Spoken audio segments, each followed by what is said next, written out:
Former U.S. Special Forces veteran Chris Vaughn returns to his peaceful hometown looking for a breather, but gets one hell of a homecoming. The town has been overtaken by a casino under whose shadow a dark underbelly of corruption, drugs, and violence has bloomed. Seeking vengeance and justice, and armed with a 4-foot-long piece of wood, it is up to Chris, a furious one-man army, to kick some butts and make sure the people of his town can walk tall again. Welcome to Movie Recall. In today's video, we will be going through the 2004 movie Walking Tall. It's time to recall. Let's get started. Turn on subtitles and spoilers ahead. The movie starts and we see Chris Vaughn arriving at his hometown in Kitsap County, Washington. Chris is a U.S. Army Special Forces veteran and he's returning home after a couple of years. On his way home, he crosses an old mill which is now closed down. The mill was previously a place to acquire jobs and Chris is disappointed to see it closed down. While he's reading the closing notice, the local sheriff drives up to him and greets him when he recognizes Chris. The sheriff offers him a ride home and Chris initially refuses. The sheriff mock arrests him and Chris climbs into the police cruiser. At home, we see him reuniting with his sister, who is now a paramedic. His mother comes out to greet him, followed by the father, and he tells them that he is back for good. The happy reunion continues as they share a meal, and Chris tells his family that he was looking to find work at the mill, but they never told him it got closed. His mother says that they didn't want to bother him with such things after his father got laid off there. Pete comes in, who is his nephew, and Chris tries to get along with him, but Pete has a lot of attitude and leaves without having dinner. The next day, Chris is working on fixing the porch stairs when he is visited by his high school best friend Ray. They catch up, and when Chris offers Ray some beer, he refuses, saying that he's working on staying away from alcohol and is 14 months sober. Ray invites Chris to come play football with some of their old high school friends, and Chris agrees. When they get there, we're introduced to Jay Hamilton. Jay has a wealthy background as his family used to own a local timber mill, and he now owns the town's casino. Some of Jay's friends also join the game. These friends also happen to be bouncers at his casino. During the game, we see Hamilton's team playing very rough. While playing, Chris notices Pete near the bleachers. He is hanging out with some kids who are smoking marijuana. The game is going quite well until one of Hamilton's teammates, Booth, takes a cheap shot at Chris and injures his knee. The game ends and everyone parts on friendly terms as Chris doesn't confront Booth about his roughhousing.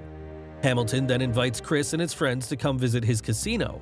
Pete drops by on his little scooter and Chris tells him he better not see him hanging out with his friends again, but Pete only grins and drives away. That night, Chris and his friends arrive at Hamilton's casino and are pleasantly surprised at the atmosphere there. There are scantily dressed women walking around as waitresses and dancers. They meet up with Hamilton, who tells his staff to give Chris and the group VIP treatment and that the drinks are on him. Chris is whisked off to a private booth for a strip dance. While watching the stripper, Chris realizes that he recognizes her. When the woman sees Chris's face, she immediately stops. He calls her out by name, Denny, but she leaves. Disappointed at the encounter, Chris heads over to the games floor to join Ray. There he notices that the crap stealer is using loaded dice. Chris calls him out for it and the guy calls security. A fight breaks out and Chris is knocked out and dragged somewhere underground. There he wakes up to see 3 men holding him down while Booth takes his army tag. The man then proceeds to cut him up pretty badly with a pocket knife. Chris is left for dead on a bridge when he manages to flag down a truck and is taken to the hospital. The doctor tells Chris's family that he is badly injured and that whoever did this to him meant to leave him to die. A lesser man wouldn't have survived the assault. Chris is taken home to recover, and we see him resting and spending some quality time with his family and Ray.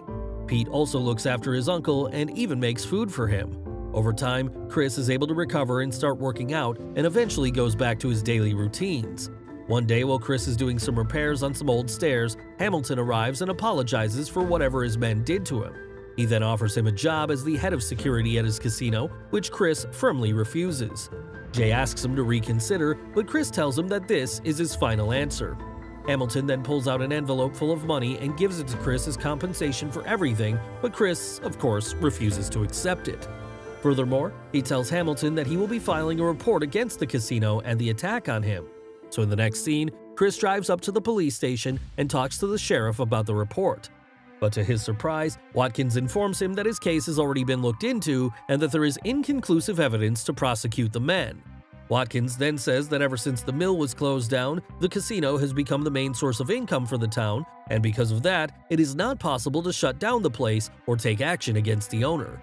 Frustrated but helpless, Chris leaves, but not before telling Watkins that he will expose everything.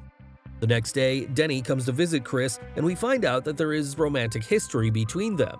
The two of them go on a short walk where they talk about the town and its corrupt sheriff. Denny suggests half-jokingly that maybe Chris should run for sheriff in the upcoming elections, and Chris says he just might. He also asks her about Hamilton, and she reveals that they dated for a hot minute but have now broken up. Chris points out that she still works at his casino, and Denny replies that the rent has to be paid somehow. When Chris comes back inside, his mother informs him that Pete has overdosed. They rush to the site where Michelle informs Chris that the kid is stabilized, but he got really close. She tells him that he took crystal meth. Pete's friends admit that they pushed Pete into it. Chris walks up to them and demands to know who got them the drugs. The kid says they got it from the security guys at the casino.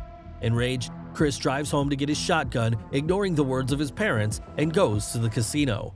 At the last minute, he has a change of heart and leaves the shotgun in the car and instead grabs a 4x4 from the truck and, marching into the casino, begins to smash the slot machines. When Jay's goons try to stop him, he beats them, some with his hunk of wood, some with his bare hands. He then takes the 4x4 and throws it through the one-way mirrored window of Jay's office. He goes out into the street to await the police and is arrested on the spot for assault. In the next scene, we see Chris meeting up with a lawyer regarding the upcoming trial. At his court date, Jay produces plenty of witnesses from his casino who testify that Chris attacked them. They say that he is capable of a lot of violence, being trained in the army, and he seemed out of control that day. Chris notices that his lawyer remains silent and realizes that he is corrupt too. He fires him then and there and requests the judge that he be allowed to plead his case by himself. The judge warns him that he won't be able to appeal for a mistrial, but Chris is adamant. Chris tells the jury and the courtroom audience about the pride the town used to possess and that the town he knew would never have allowed a casino to open up. A casino that rips off its customers and deals drugs to children.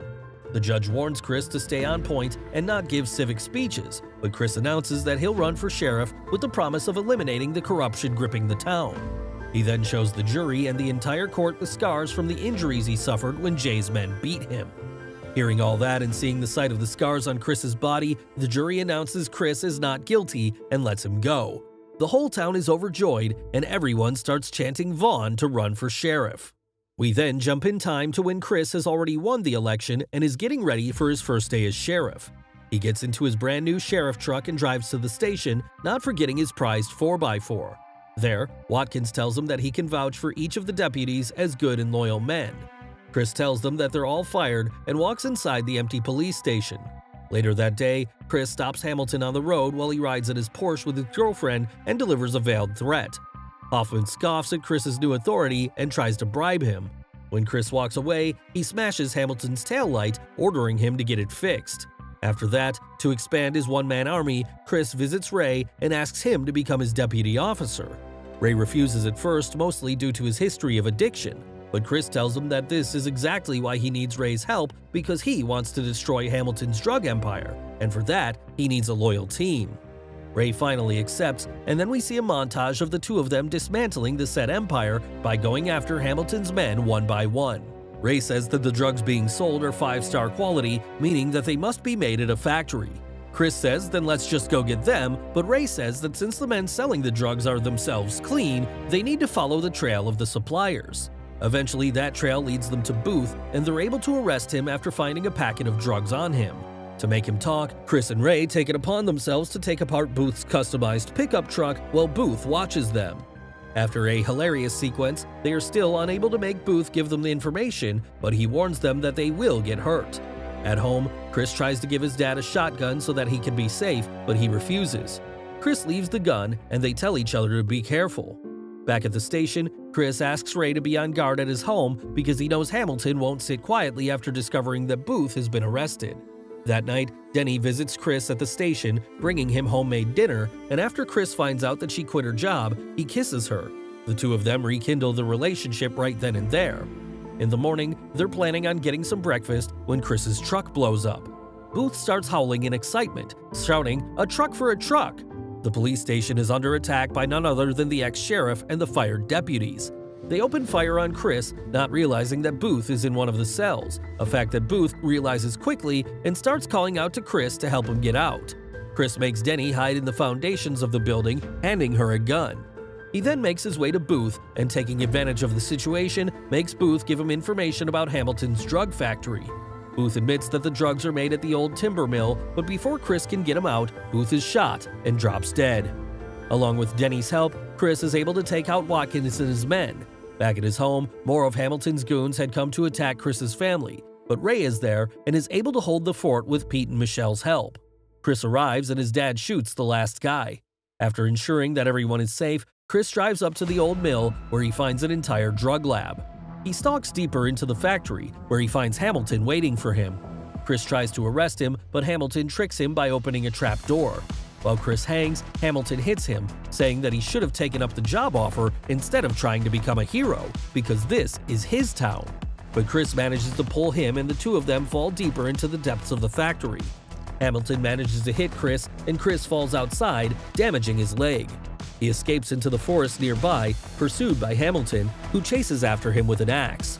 While hiding, Chris manages to set his dislocated bone and is able to take a stand against Hamilton's attack. The two engage in a bloody fight, which ends with Chris finally overpowering Hamilton. As he stands over the fallen Hamilton, Chris says that yes, this does change the relationship, because this is his town now, and Hamilton is under arrest. In the next scene, we see Chris and Ray locking up the corrupt casino. Ray manages to sneak away some souvenirs, at which Chris good-humoredly berates him. The two of them get in the car while joking about whether Hamilton has opened a casino in prison.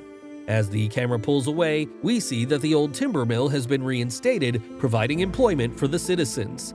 Thanks for watching. Please like, subscribe, and click the bell icon to get new movie recaps.